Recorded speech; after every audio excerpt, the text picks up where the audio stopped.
You know, Bill Parcells once said, "You are what your record says you are." But some teams may actually be better than their record shows. How about the 2-2 Broncos? The only team yet to trail with time remaining in the fourth quarter and just 2 field goals away from being undefeated. 2-2 Washington has been on a weekly roller coaster, but today Jaden resumes command. Dak and the Cowboys have generated a lot of MVP buzz for him. They lead the league in total offense, but still have only 1 win. And the Chiefs, well, a slow start, but a stout defense has steadied the ship. They have won 2 games in a row to get back to 500. Let's start with the Broncos, TB. I love the Broncos. I think they're about a year away from really being a great team. They got a young quarterback. They got outstanding receivers now with Dobbins at running back coming over from the Chargers, and, of course, Harvey, the rookie running back. Last week of the 500 total offensive yards that Denver had against Cincinnati, 199 came from those 2 running backs. So now with the running backs running and catching, and then you go to Philadelphia, what wins up there? Play action. They stop that run, you play action. I look for Denver to pull an upset today, Howie. We've talked about. I think they play action and they go deep. And I think Denver with that running game and Vance Joseph's defense is awesome. Awesome. Well, Kansas City, 2-2.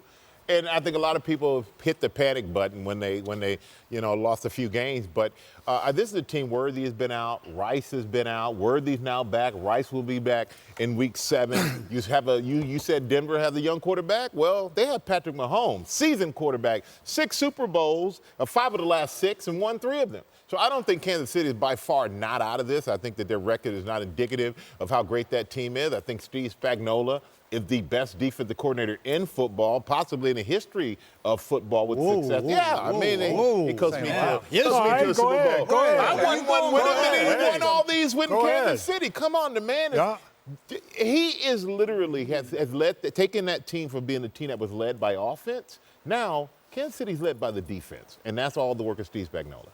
Howie, in Dallas, it's all about offense, and Dak right now. Yeah, it's Dak, and I think the Brian Schottenheimer hire was really the right hire, and not a sexy hire. It's not the easiest place to be the head coach. It's not the easiest place to be a quarterback, and I think Brian Schottenheimer has done a great job. That team is prepared. If they're healthy and they get all their players on the field on offense, they're a 30-point-plus offense. And Dak is, I forgot how good Dak was. With a running game, Williams, the running game, and all the receivers, it gets everyone on the field. But the defense, it's just a puzzle to me. I mean, I know you changed the system. You go to a 4-man front, non-pressure defense, zone coverage. You've got 2 corners you've spent $180 million on who are shut down, in theory, shut down man corners, and it's not working. And I think they've got a couple of games here that they can maybe sneak a couple of wins in and get back to 3-3, and I think then we're talking about a different team. Howie, don't you think they knew when they got Eberflus as the defensive coordinator, they didn't have the personnel to play zone? They're going to make adjustments. Well, you hope the adjustments are made. When do they make the adjustments by? It's been bad. Every week they're making everyone look like Tom Brady. Well, you got one of the best defensive players in the league, too. Well, they've got the number 1 ranked offense, the last ranked defense. That mix does not lead to a lot of success. Let's talk about Washington here, Gronk. Yeah, the Washington Commanders record, I feel like, represents who they are at 2-2.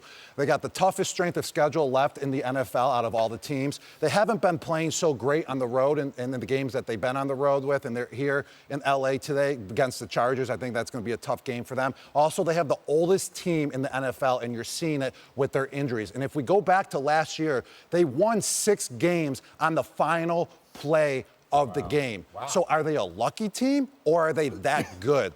And now let's be a little optimistic. They get their star quarterback, the face of the organization, the fortune of the Washington Commanders, and Jaden Daniels. But there's one thing that's very important. He has to stay healthy. They got to protect him. He has to slide when he runs the football. And do you think they win? McLaurin's out, his number 1 receiver. Do they win today, Gronk? Out as well. America wants to know. I don't think they win today. Really? The Los Angeles Chargers, they're a very solid football team, and it's at home. Washington has struggled. away. So I think the Chargers come home. Let's talk about that Washington team. You just mentioned Jaden Daniels back. Jay Glazer, how effective will he be, and what is the game plan for him? Well, first of all, I was actually at their jog-through yesterday. I saw it with my own eyes. He's good to go. The only thing is they're going to put a little brace on that knee just to protect the outside of the knee from getting hit. But Dan Quinn told me yesterday, he said, look, there's no limitations on what we're going to do with him. However, just like Bronk was saying, the one limitation we want to see, we are telling him, slide, especially against a team like this. If you're just trying to pick up an extra couple of yards, protect yourself instead. All right, let's stay in that division, talk about the Cowboys. Their injury list, it looks like one of those CVS receipts you get. It's just like name after name after name. What is going on there? Oh, man, Howie was just talking about how good the offense could be if they're all there. They're not there. They're missing 4 starting offensive linemen. And one of them, Tyler Smith, he's active, but he's going to be just an emergency situation. He's their best lineman. 2 receivers, obviously CeeDee Lamb's out, Devontae Turpin's out, and a running back in Miles Sanders. Terrence Steele is the only offensive lineman playing for them today, starting offensive lineman.